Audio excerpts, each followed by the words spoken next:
Nós vamos encerrar o capítulo 6 do nosso livro, Saberes e Religiosidades Africanas. Então, com a questão da religiosidade africana. Nós já vimos a lei, como esses estudos sobre a cultura e religiosidade da cultura afro-brasileira devem ser aplicados em sala de aula.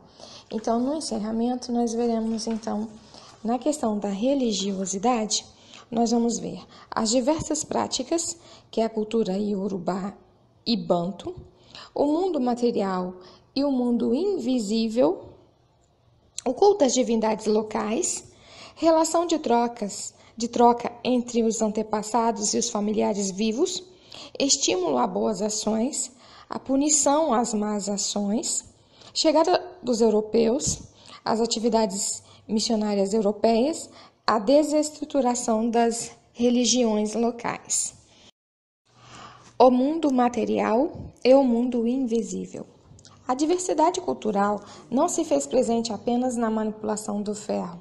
O continente africano foi marcado pelo surgimento de inúmeras práticas religiosas.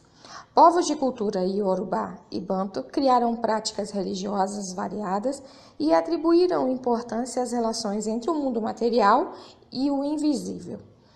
Um exemplo disso é a crença entre os povos que falavam uma língua banto chamada umbundo. Esses povos viviam em regiões do atual território de Angola, chamado de Reino do Congo, no século XVI. A base das crenças umbundo era a ideia de que existia um mundo diferente do mundo dos vivos.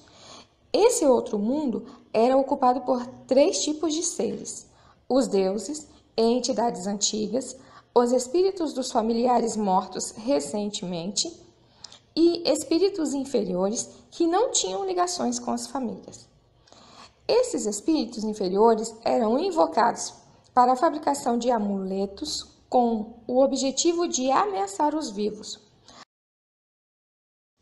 Aqui nas divindades umbundo, nós podemos ver que os altares dedicados a essas divindades recebiam sacrifícios em que ocorria a oferta de alimentos e rituais cotidianos para agradar os deuses. Segundo os povos umbundo, esses sacrifícios garantiam boas colheitas e a proteção contra forças ameaçadoras.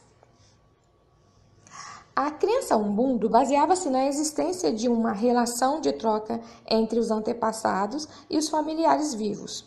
Acreditava-se que os sacrifícios agradariam e fortaleceriam os mortos, que, em troca, protegeriam os familiares vivos de forças de outro mundo e também de ameaças materiais.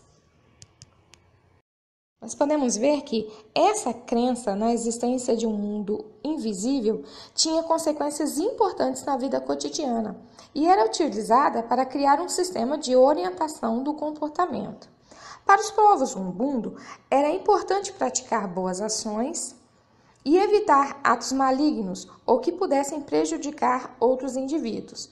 Por isso, abusar dos poderes sobrenaturais ou utilizá-los para ações negativas era visto como um comportamento inaceitável. Os feiticeiros que utilizassem amuletos e os espíritos inferiores para praticar mal podiam ser punidos ou mesmo banidos da sociedade. Além disso, existia uma crença que associava os poderes sobrenaturais à organização do governo local. Os reis ou líderes políticos que agissem de forma autoritária ou violenta eram vistos negativamente e podiam sofrer represálias, sendo considerados feiticeiros malignos. A religião umbundo é apenas um exemplo da diversidade de saberes e crenças que marcou o continente africano antes da chegada dos europeus. A partir do século XVI, quando portugueses passaram a explorar a região do Reino do Congo, muitos missionários foram enviados para reprimir as religiões tradicionais e disseminar as ideias católicas. Ainda que de forma muito lenta, ao longo dos séculos seguintes, esse tipo de ação missionária desorganizou muitas práticas religiosas tradicionais. Isso não significa que as tradições africanas se perderam, mas muitas crenças e práticas religiosas acabaram se modificando por conta dessas atividades missionárias. Aqui nós podemos ver algumas imagens das práticas religiosas, né, que são de origem, né, agora afro-brasileira, que tem origem então no continente africano. E com essas imagens nós vamos terminar a questão da religiosidade africana, fazendo os exercícios do fim do nosso capítulo na página 65.